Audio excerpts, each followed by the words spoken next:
So I wrote a poem about him. I never did like you much, always doing whatever you please.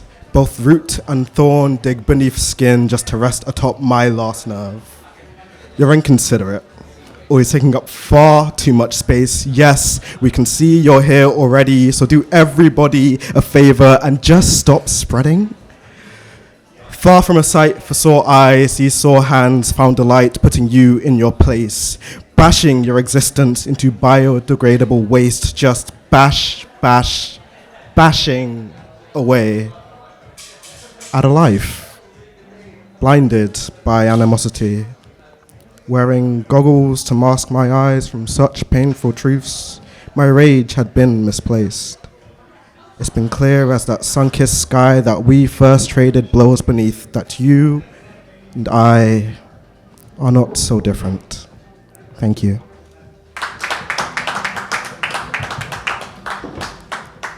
So yeah, this next poem is very recent. I'd written it, I haven't written much this year, but this one came out around April this year.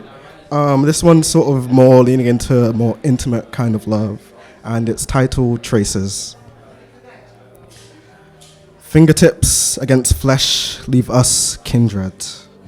I am dressed only by your mark, a love-laced spiral. With grace, a silhouette glows, having donned my own. From the root, release chain-linked keratin locks about this hollow oubliette.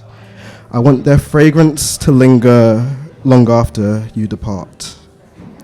The moonlight catches a glimmer in your eyes. From a glance, the words reverberate. Just for now, I am yours.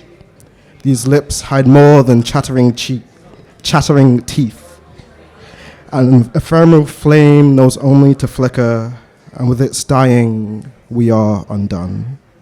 Thank you.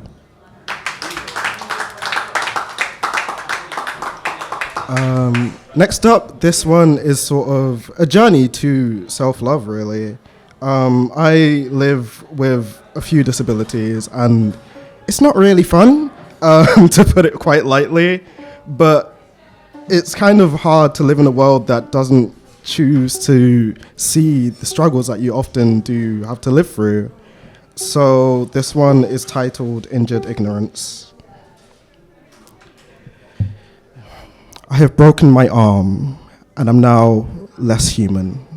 Less whole, not mentally or spiritually, but physically, for all to see. Where once branched off some flimsy twig lays an appendage so solid you cannot make me spiral with a single comment on it. In other words, this piece layered onto me, undoubtedly, is no piece of me. I am broken now, and every door once wide open with all my youth is closed, locked, inaccessible. The other kids cast ink upon my second skin. I am even less human now.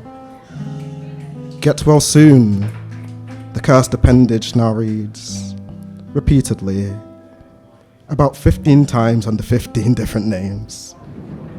But still, there is a kindness infused in Sharpie-laced platitudes. I broke my arm falling off a slide, and I feel like an idiot. I realize, for the first time, I've been an ignorant little shit, and feel even more so like an idiot. So much of an idiot that I think I might be whole again. Just one whole idiot. Thank you.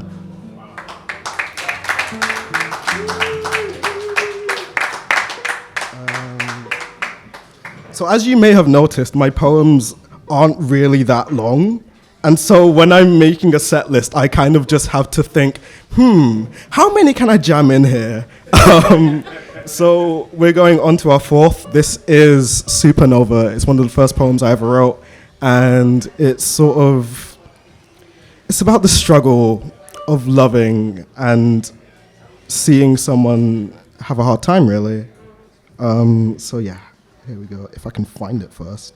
Here we go. You burn so bright, my retinas sizzle, bearing a light that none hold a candle to. Any waxing soul couldn't take this heat. Every waning spirit reaches reignition. Planets revolve around stars just like this life revolves around yours. And every time your shadow aligns with mine, a reminder of the eclipse you leave on loneliness. And as the gravitation laws that govern galaxies would have it, two bodies drew closer still. Though that light seems to be fading now, left dimmed and flickering like an old bulb. On the off chances all went up in flames, naught would remain but a black hole heart, snatching away effigies of light, leaving nothing but emptiness in its wake. A void that must be filled with something stuck in a vacuum, a place riddled with nothing. Though I guess maybe it can't be helped. Stars that burn too bright always result in a supernova. Thank you.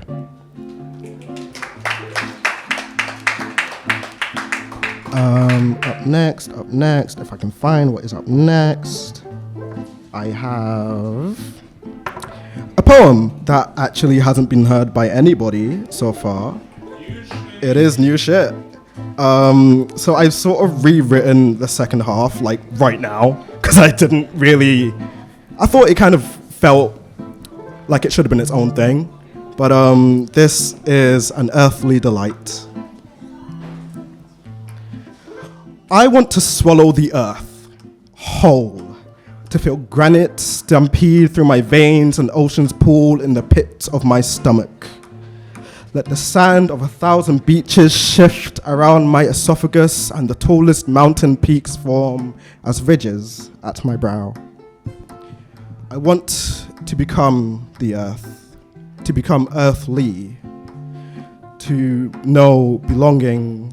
I want to belong. I want to call this my home and mean it.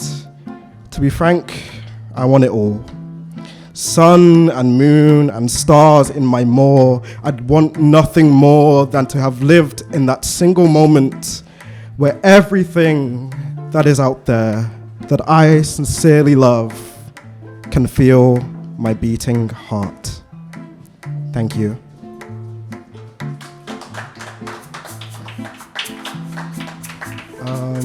And yeah, this next one is quite simply titled I Love You. And you know, the phrase I love you is used in so many different contexts that I think it's so wonderful that it can take on so many forms. This one is exceptionally short compared to the rest, but I think it's sweet. So here we go. I love you means I love you. I love you means you are light. I love you means you are life. I love you means being cringe. I love you means being free. I love you means that the last crisp in my packet is yours, then mine, then yours. I love you means I love you. I love you means I love you. I love you means the words I love you are hidden in every single thing we say. Thank you.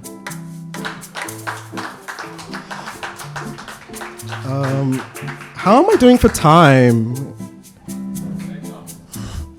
How am I doing for time?